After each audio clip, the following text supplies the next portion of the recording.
Good evening. I'm Salomon. As was with his father in the hospital today. So let's send our prayers and thoughts to him. Um, I will be the guest host tonight. Welcome to another episode of Faisel Friends. We're here because we believe everyone deserves access to quality primary care, and Chenmen needs physicians to take care of them. Tonight, we have Dr. Farr Curlin, who's going to be talking to us about different aspects around ethics in primary care, and we're going to touch on palliative care. Your co-host and moderator for the chat is Dr. Dan MacArthur. Hey, Dr. Dan, how are you? How are you? Looking forward to our show tonight. I'm doing great, Say, and thank you so much for co-hosting this evening. This is a great conversation. I know Faisel's sorry that he misses it and misses the interaction, and I know that all of our thoughts and prayers go out to Faisel and his family.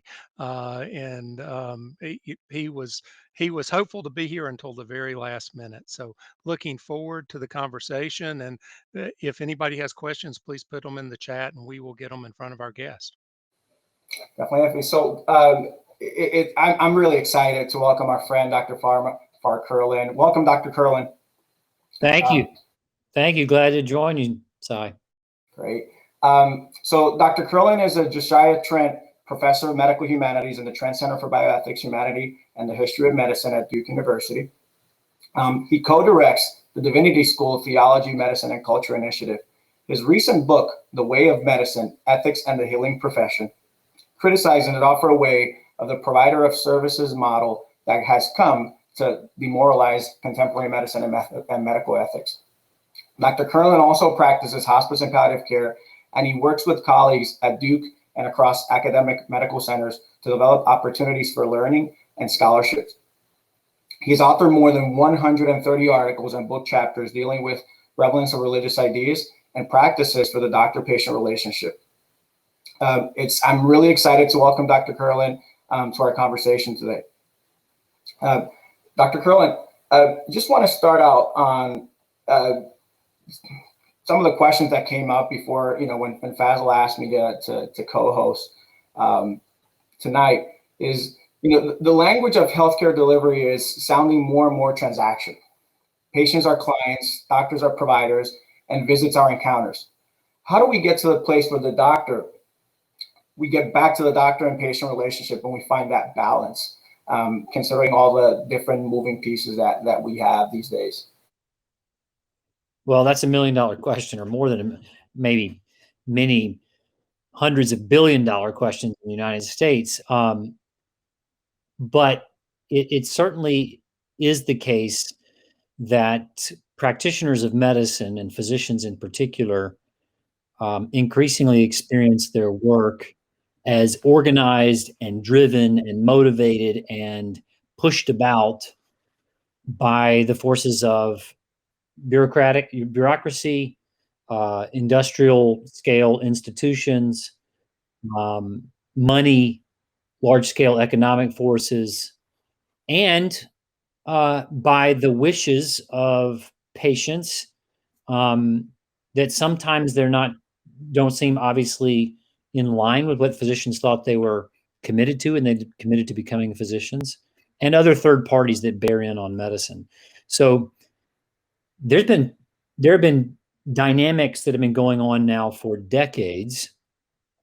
You might argue that the underlying cultural changes have been going on for centuries that have shaped us to think of our world as ultimately something we can break down into its parts. And if we do, then we can control it through technology and through bureaucratic management. And so that led to the Industrial Revolution, which has completely revolutionized our experience in the modern world. But that way of thinking has been kind of overflowing into other areas and domains of life where it doesn't really belong in the same way. And it seems to me that it's overflowed into medicine to such an extent that now patients feel like, hey, I was treated like a number or like a widget. Doctors feel like, hey, I just feel like I'm a cog in this big machine. I'm having a hard time keeping in touch with the heart of what I thought I was called to do.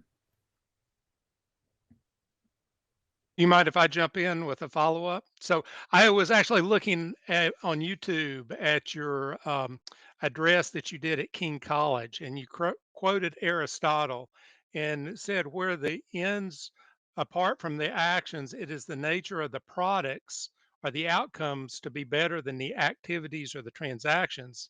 Now, as there are many actions, arts, and sciences, their ends also are many. The end of the medical art is health, and goes on. I'm leaving some stuff out and says that of economics is wealth. And so, with healthcare consuming $1 out of $5 in the U.S. economy, and every doctor coming out of residency with a mortgage and no house to live in, um, it, it, what is it?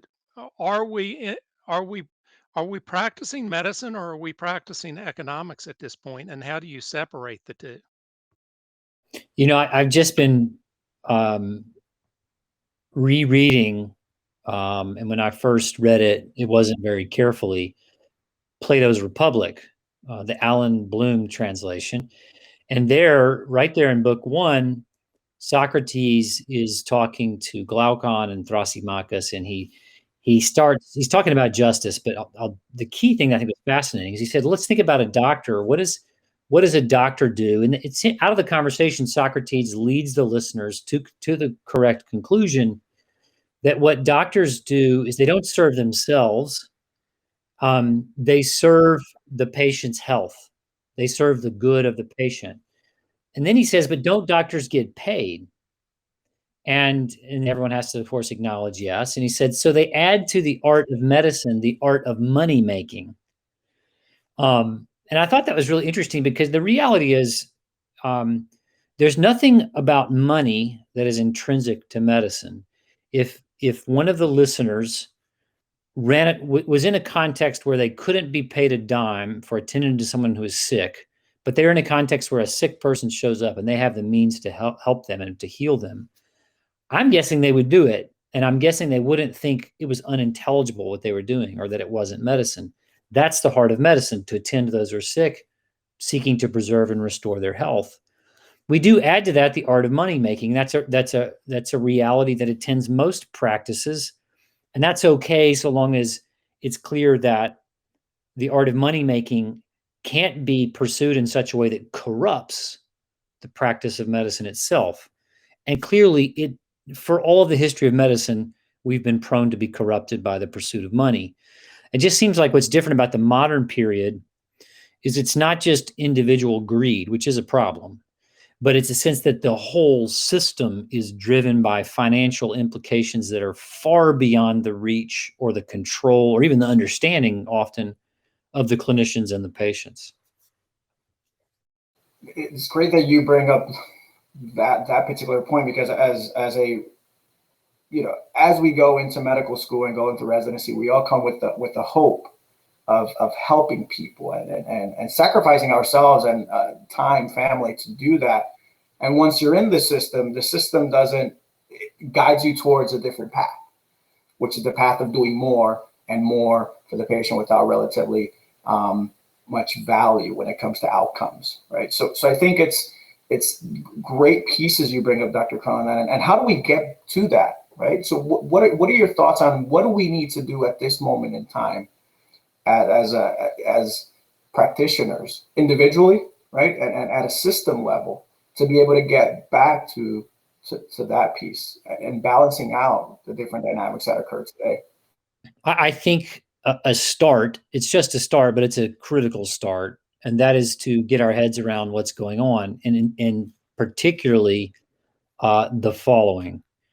It seems to me, and my co-author, Chris Tollefson, as we describe in some detail in the book you mentioned, but that we have, for the better part of a half century, medicine has been carrying on with at least two different ways of understanding what medicine is for operative in the practices of most clinicians.